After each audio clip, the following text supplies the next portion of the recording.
It's the rematch. And this is like, I would tell you all the time when Israel Adesanya won the championship and then Robert Whittaker was all of a sudden getting overlooked. I was like, are people forgetting that this man, like, would probably be the champion if Israel Adesanya never came to the UFC? Like, are we forgetting about that? But because he's not, he said it in a bunch of interviews too. He's like, because I'm not over here clamoring for the belt and being like, give me the strap after every fight. People just imagine like, oh, he doesn't want to be a champion, da da da da da. Listen, man, Robert Whittaker's one of the best to do it. But he's fighting a dude who is a special talent, a very unique talent, possibly a once in a generation type fighter in Israel Adesanya.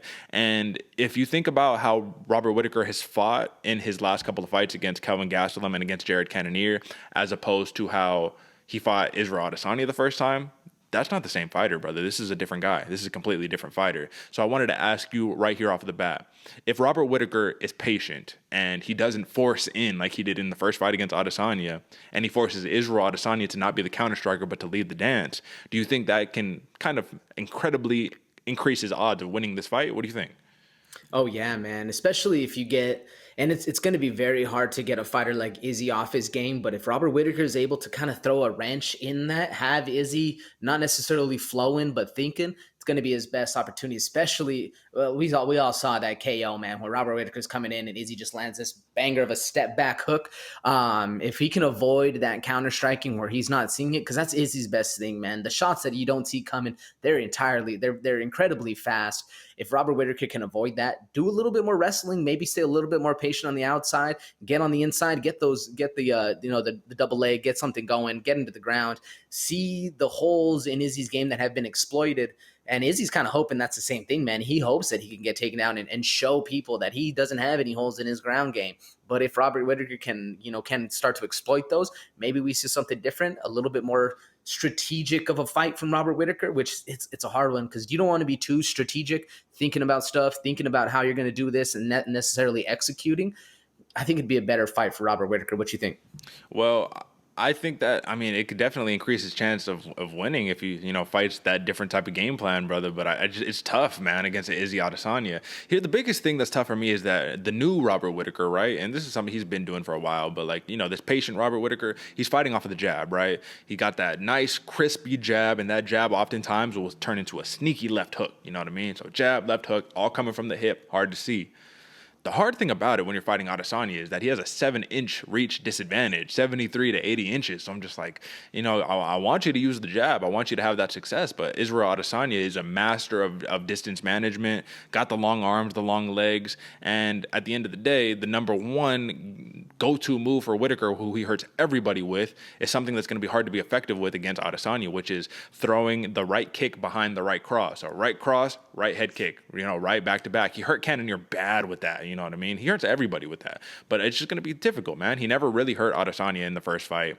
Even though when Adesanya did knock out Whittaker, he had to take a shot on the chin too. So it's like, Izzy does a lot of that bending backwards as opposed to a traditional guard, which is always a scary thing. Every time I see it, I'm just like, God damn, bro, I know you're good, but it's like Anderson Silva got caught too. Let's not forget. Anderson Silva got caught too, and he was the best to do it. So 31 versus 32 years old. Whittaker is younger than Adesanya, which is even crazier because you would feel like he's been around a lot longer. But this is the big key right here. In Robert Whittaker's last fight against Kelvin Gastelum, right, which is, not the level of caliber opponent that, Israel Adesanya, even though Adesanya and Gastelum had a war, that was probably the closest fight Adesanya's had in his UFC career. It was a different level of fight in this fight, right? But the point that I want to make here is that Robert Whittaker had a career high in strikes and takedowns in that fight. 150 significant strikes and 4 takedowns with some really nice oblique kicks mixed in there, right? That's telling, man. And it makes me wonder, is Robert Whittaker going to try to expose the ground game of Israel Adesanya, work a lot of wrestling? Because prior to that, I think he's never notched more than 1 or 2 takedowns in any fight in the UFC, in his long UFC career. I mean, he's 14-3 in the UFC. Do you think Robert Whittaker is going to come out here and say, we're wrestling it up, doing all of that? Is that the game plan? I think so, man. I think he's going to throw a different, not necessarily a different thing, but he's been evolving. And it's crazy to see that a dude who was the ex-champ is still evolving in his game plan. I think we're going to see that evolution come to fruition in his next fight, where he starts, like you said, working those teep kicks, working the kicks, working the unconventional stuff that isn't just the hands. Because Bobby Knuckles does have, I mean, obviously this is his nickname. He's got great hands, but when he's able to land the kicks, get you thinking about higher, lower, where are things going, then he he can start working the takedowns, I think it's going to be a smart move for Robert Whittaker. And also, I like to see, as an Israel Adesanya fan, I would like to see that because I want to see if Israel Adesanya can actually hold his chops on the ground. We saw it against who was it? It was his Jan last fight, Blachowicz. Jan Blachowicz, where Jan was just able to hold him down. But that's a size thing, that was and Jan is an amazing wrestler in his own right, so it was a skill thing as well. But it's more of a size thing, having to fight up a division. You've never felt that kind of weight, kind of that power before. Where Israel Adesanya, he has the weight advantage and the height advantage against Robert Whittaker. If he's able to stop the takedown, stop the stuff, he's going to have a great fight. But if Robert Whittaker is able to get on the inside, shoot those takedowns, get Izzy to where he's uncomfortable and keep him there, and that's the biggest note right there, keep Izzy on the ground, man, we're going to see something different right here. What you think? I think that Robert Whittaker made a very interesting note, and he says that he basically said that he has better wrestling than Marvin Vettori. Marvin Vettori wasn't able to keep Adesanya on the ground. However, Marvin Vettori isn't the same caliber striker that Whittaker is. He's not able to mix in the strikes to get to the takedowns that a Whittaker can. Listen, man, if he can keep Adesanya on the ground, that'd be very impressive. We haven't really seen anybody be able to do that besides Jan. And once again, like you said, man, going up to 205, who knows what Jan Blachowicz was at during the fight? You know what I'm saying? Like, that was a ridiculous weight discrepancy right there.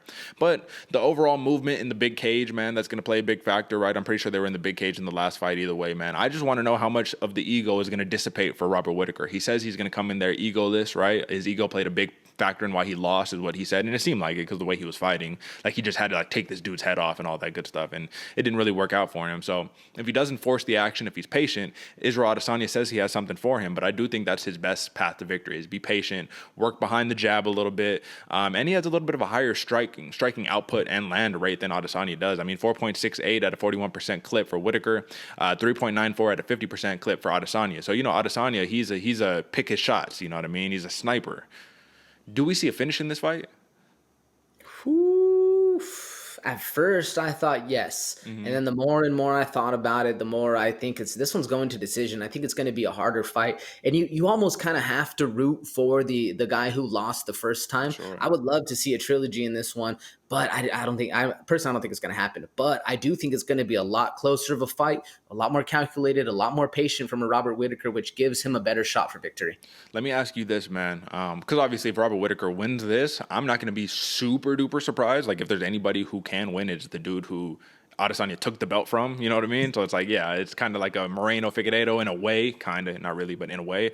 But if Whittaker wins this fight, man, does he get the respect that he deserves back? Like I said, he's like overlooked, forgotten. Like people just like write him off. And I'm like, dude, this dude is like the best. Like he's literally number one and number two. It's Whittaker, Adesanya.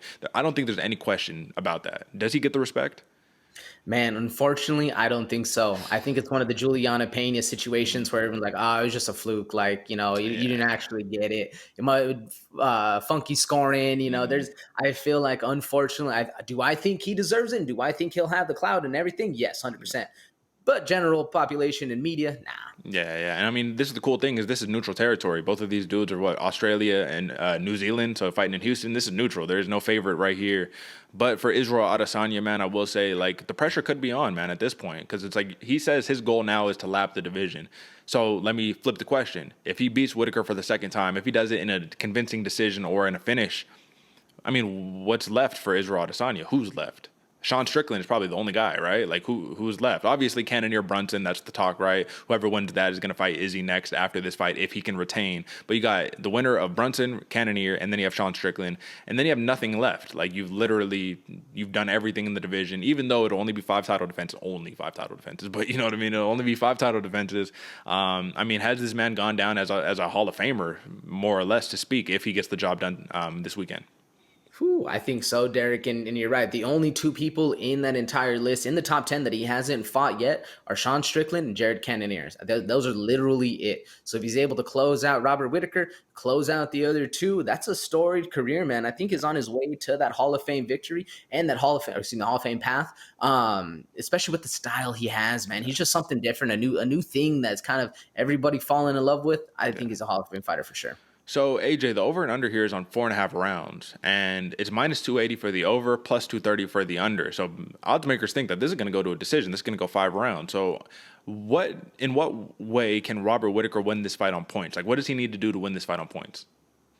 Man, hold Izzy down. Hold Izzy Yeah, down on the yeah, ground because if you're in a striking contest with Israel Adesanya, you're gonna get outpointed, if not knocked out. You know, yeah, you're gonna get cleaned up. yeah. But if he's able to stay on, not necessarily on the outside, but stay in that inside zone, in the the Yeah. close calf kicks, kind of like a Justin Gaethje, stay on the inside of the boxing where Izzy's not necessarily able to pop on you. A little bit better, Yeah. a little bit closer, but I think the ground game's the way to go. Okay, I agree with you, man. Let's see if Whittaker can get the job done. I like Israel Adesanya in this fight as much as it pains me. It's like one of those dudes where it's like you can't pick against him until he loses. And I picked for Izzy when he fought Blachowicz. That was, in hindsight, very naive move. You know what I mean? Just the weight discrepancy. But in middleweight, it's like nobody's been able to touch him, man. You know what I mean? So until we get somebody who can touch him, and given that the first fight was so definitive, like he knocked Whittaker out in 2 rounds, it's hard to pick against Izzy here. So I'm going to rock with Izzy. I'm going to go decision win. So I'll go the over on the 4.5 rounds on that one, man. But this is another one, just like the Brunson fight, where if Whittaker wins, I'm not going to be surprised whatsoever because I'm very high on Robert Whittaker. I do believe in another reality where Israel Adesanya remains a kickboxer and never comes to the UFC. Robert Whittaker would have, at this point, right? Probably what he beat y'all twice, right? So what is that? Probably he'll have like 4 or 5 title defenses himself. We would be talking about him as the Israel Adesanya, and he has the great personality. Hard to root against the man. Who do you got? Why? All that stuff, AJ.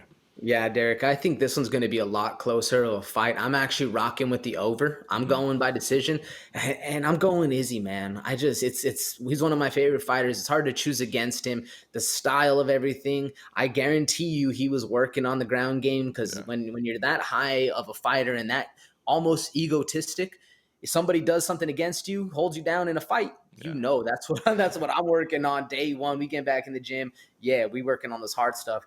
And don't forget, man, Izzy knocked Robert Whittaker out twice. Robert yeah, Whittaker was saved by the bell in the first yeah. round and then got absolutely cleaned up in the second.